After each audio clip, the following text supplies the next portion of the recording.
Well, I guess that's about it, huh? Haven't we talked about everything? Talked about principles and flutes. Talked about reeds and mixtures, mutations, string stops. Those are all the stops there are to talk about. The problem is I have 2 more trios to play and I don't have anything else to say. I asked my wife, though, the consummate teacher, and she said, "You know, Jim, I bet people would be interested to learn about the organ console."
I mean, sure, I like to think of myself as just a regular guy, but at the end of the day, I'm an organist too, and we all have a flair for the dramatic. Before I talk about the console, though, I've got to talk about organ construction. There are 2 primary forms of organ building. The one is the original, the tracker organ. A tracker organ is an organ that when you press the key, a series of levers, or trackers as they're called, usually made of a very light wood, go all the way up through the organ and open the pipe and let the air out. That's sort of the oldest form of organ building and still in use today because some people still prefer that method. The more common and technologically more up-to-date version is the electro-pneumatic organ, which is what we have, and that combines both electricity and all of the current digital technologies, fiber optics, all that, along with wind to control the air to make the sound. So when I push a key on this organ, all kinds of tiny electrical switches or circuits connect and do whatever it has to do to make the air come out. So one is sort of an old analog form. You push the key and trackers literally open to let the air in. The other one, you push the key and electricity does all the work. There are electronic organs, like we had here for years and years, and those do not use pipes at all. They produce sound through computer synthesis, through electronic synthesis. And then there are even organs called hybrids. Hybrids are electronic organs that have had a pipe rank or 2 added to them. And there are examples of those everywhere as well. So there are all kinds of different styles of building, but the 2 main ones still exist, tracker and electro-pneumatic. And ours is electro-pneumatic, and that enables us to do lots of interesting things. Let me show you.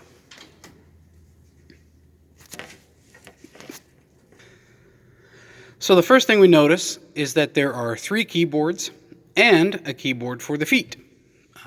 And that is how our organ is designed. Some organs are only 2 manual, some are 4. Some are even just 1, and there's even some ridiculous examples of 8 manuals. Those are a little bit less normal. 2 or 3 is pretty much the standard.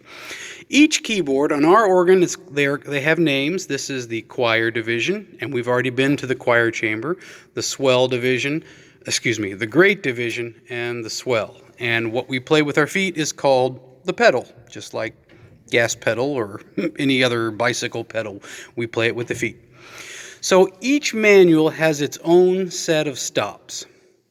For example, over here we have the choir. The choir is the bottom manual, and we've already been to the choir chamber. We've seen the stops that live in that chamber. One of them is the crumb horn. So I pull that stop out, or draw knob. This is called a draw knob. I draw it out, and I can play that instrument right here. There we go. Over here, the swell works, or the grate works the same way. Principal 8-foot comes out of the grate. Play it on the middle manual. Same thing over here with the swell. Our good friend the roar flute. So far so good. And then in the pedals, I can pull out a pedal stop and play it with my feet. In addition, we can play any stop from certain manuals on other manuals. This is called coupling. So again, let's go back to our friend the crumb horn. Pull him out. Normally we play him here on the choir. But I can go up here to what are called couplers and press choir to grate 8, and that enables me to play my choir stop on the grate. I can also do the same thing to the pedal. Up here, choir to pedal.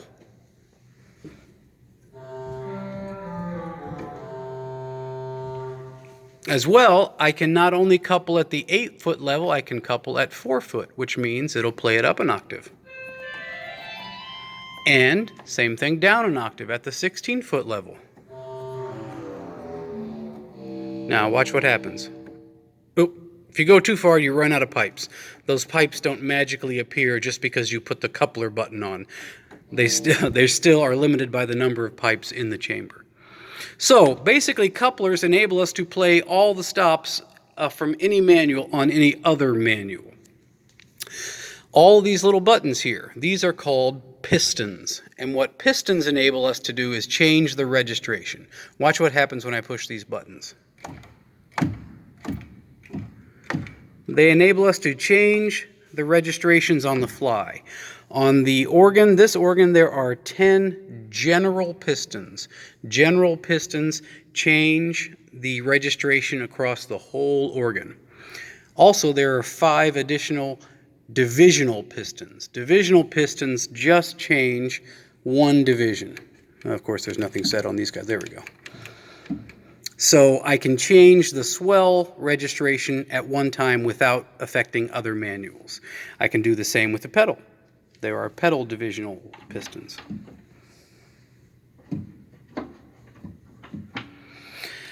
The general pistons that you see here, 1 through 10, are duplicated down here with my feet. So I can, instead of pressing them with my fingers, I can kick them with my toes.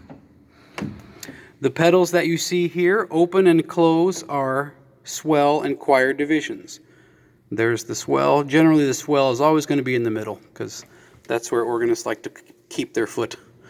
And then the pedal on the far right is called the crescendo pedal, and what that does is it adds stops as you push it down. Just kind of like a gas pedal. You can go from 0 to 60 real fast. Some organists love it, some organists hate it, but it's on just about every organ either way, the crescendo pedal. All right, finally let's talk about digital technology, and this is relatively new to the organ, and by new I mean 30 years old. So for organists, it's like brand new. See this readout here? This tells us everything that's going on digitally with the organ. Once I press a key, that electrical signal goes into a microprocessor inside the organ, and that enables us to manipulate it any way we want. We can transpose. In other words, play it in a different key, up half steps or down. Used to be we had to take classes on how to transpose, but now just push a button. It's pretty cool. In addition, this organ has multiple levels of memory. See how it says ML1? That stands for memory level 1. It has 1, 2, 3, 4, 99 levels of memory on this organ. So that means that for every level of memory, I can set all of those pistons that many times. So 99 times all of these general or divisional pistons. All of you mathematicians out there know we're talking now about a pretty high number, somewhere in the million of possible permutations. Finally, the most interesting thing that you can do with the digital technology, and which is what leads us to our piece today, is the addition of a playback function. And if you allow me to pause for 1 second, I'll get it set up for you.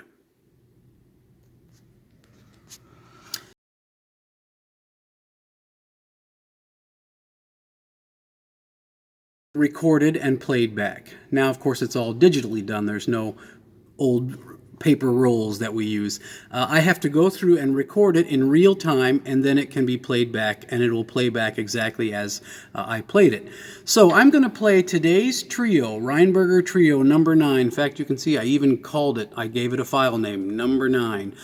I have already recorded the pedal and the left hand, and I'm going to play the right hand on a cornet sound in real time.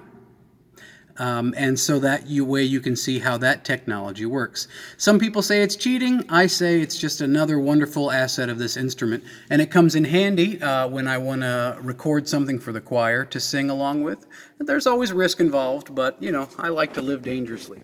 Here is Rheinberger's 9th Trio, with Jim Leffler on the pedal and the left hand being accompanied in real time by Jim Leffler on the right hand.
Like I said, there's always an element of risk involved. Like when the performer loses his place in real time.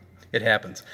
So come back on Monday. I've got one more trio to play for you, a few odds and ends to talk about, and maybe a plan for a whole other thing to do while we continue this quarantine. Thanks so much. We'll see you next time.